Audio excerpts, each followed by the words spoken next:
Mr. and Mrs. O and cousin Ripley are out flying around in the new Owegai 2 spaceship. I've been elected to narrate this video. Evidently, when Mrs. O and her cousin were vacationing at a volcano in Tahiti, they dug up some diamonds. So, they splurged on a new ride.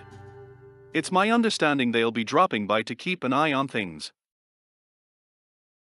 Here are some pictures of the cab and related parts before sprucing it up a bit. This is a picture of the cab from the front, top side up. It was decided not to put Tolex on the cab at this point in time. Mr. O kind of likes the way it looks and figured someone else may too. But, if no one scoops up on the amp looking this way, we'll come back and wrap it up in Tolex later. This shows the cab from the front, bottom side up. A close look at the inside bottom of the cab. And a closer look at the inside top of the cab.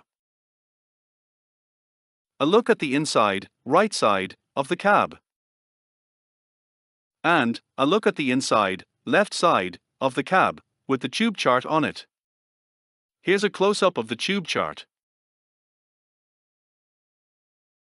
And here's a look at the front of the cab again, with the cab hardware laying in front of it. Here's a couple pictures to get a better look at the condition of how the original hardware looked. It's been painted gold at some point in time, and there is a fair amount of corrosion also. The back panel, shown here, has been spray painted black, and there looks to be a bit of gold under the black. The aluminum piping around the front panel has been painted gold.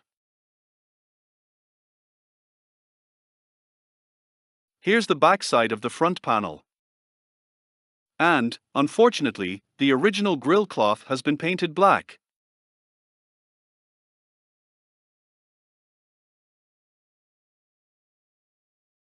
It was decided to paint the inside of the cab flat black. An area around the tube chart was left bare/original. Unfortunately, the tube chart was a bit brittle and cracked off here and there, around the edges. Here's the inside, right side, of the cab. Before painting the inside top of the cab, it was sanded, to level out the filler. Besides touching up the cab a bit, we also wanted to touch up the speaker grille cloth, and the hardware some too.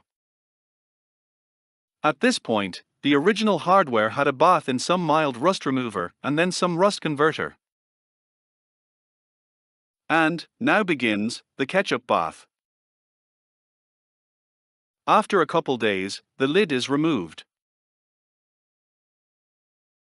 The dump.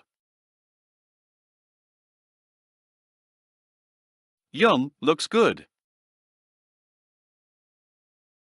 And this is what they look like with the ketchup washed off.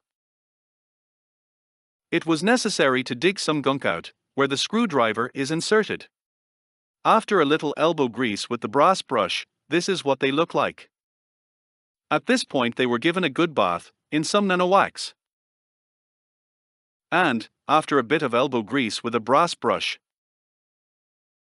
the end corners, etc. got a bath in some super duper deluxe DIY wax. Well, some cheap furniture wax, mixed with nano wax. Anyways, here they are after being dumped out. And, with the wax wiped off. Sorry, forgot to get some pictures of the chassis straps and bolts. They got a ketchup bath, hit with a brass brush, and a bath in wax. To remove the gold paint from the aluminum piping, crud cutter was used. Using the crud cutter along with some fine steel wool, the gold paint came off very easily. The aluminum piping came out looking fairly nice. Removing the top layer of black paint revealed the name of Tony, stenciled in gold. Not sure just who Tony is, but we figured we would record this picture for posterity on Tony's behalf. And, once again with the aid of crud cutter, along with a toothbrush and a bit stiffer bristle brush, the gold paint was removed. Here's a quick look at the back of the back panel. We picked up some new fender and new but aged fender grill cloth. We ended up going with the new fender grill cloth, shown on the left. The front panel board was lightly sanded and sprayed with flat black on both sides. The toothpicks are in the 3 holes for the screws that fasten the fender logo to the front panel. A bit of white nail polish in the 3 holes will help to locate them after the new grill cloth is put on. After a bit of this way, that way, and a couple pounds of staples, voila, speaker grill attached. With the aid of the white dots, finding the 3 original holes for the fender logo was a snap. Here, once again, toothpicks mark the spot. Slip the fender logo over the toothpicks.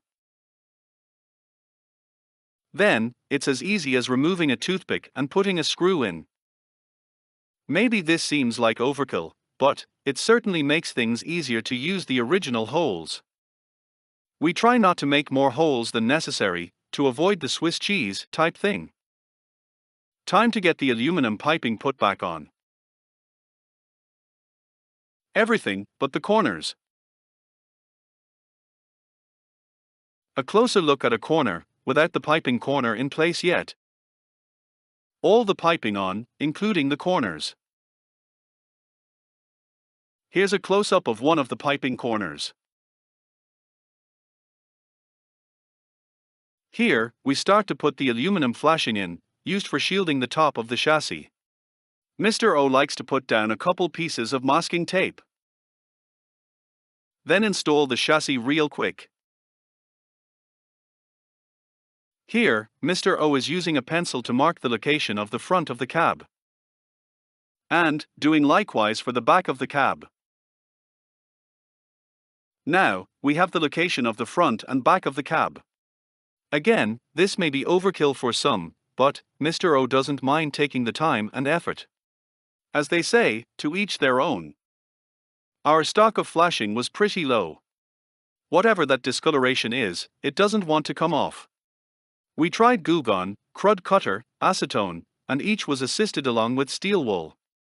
It doesn't affect how the shielding works, and it is inside, unseen, so we decided to use it. Here the flashing has been cut to size and put in place to see how it fits. And, here the shielding has been installed using both contact cement and staples. The chassis and handle bolt holes are drilled out. And then the burrs are removed.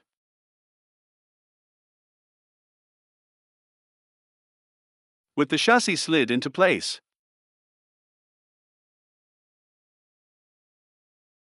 A flashlight can be used to line up the cab hole with the chassis hole. Here the chassis straps and chassis bolts have been installed. The bushings in the bottom of the head protrude above the floor of the cab, where the reverb tank lays. A simple spacer, made from some decent cardboard and duct tape, is used to raise the reverb tank up and make it semi-flush with the protruding bushings. And, here we have the reverb tank installed. Even though the 2 screws, used to hold the reverb bag down, will also hold down the spacer beneath it, double-sided industrial tape was used on the back of the spacer. Here's a quick look at the strain relief for the power cord. And, a quick look at a strain relief being used as a guide for the reverb cable. We can't forget the cab feet. And here's a couple close-ups of the feet/corner protectors.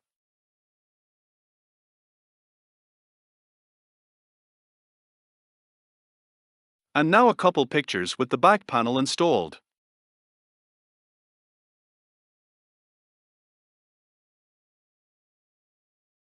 And, last, but not least, a couple pictures of the front of the completed amp. Not too shabby.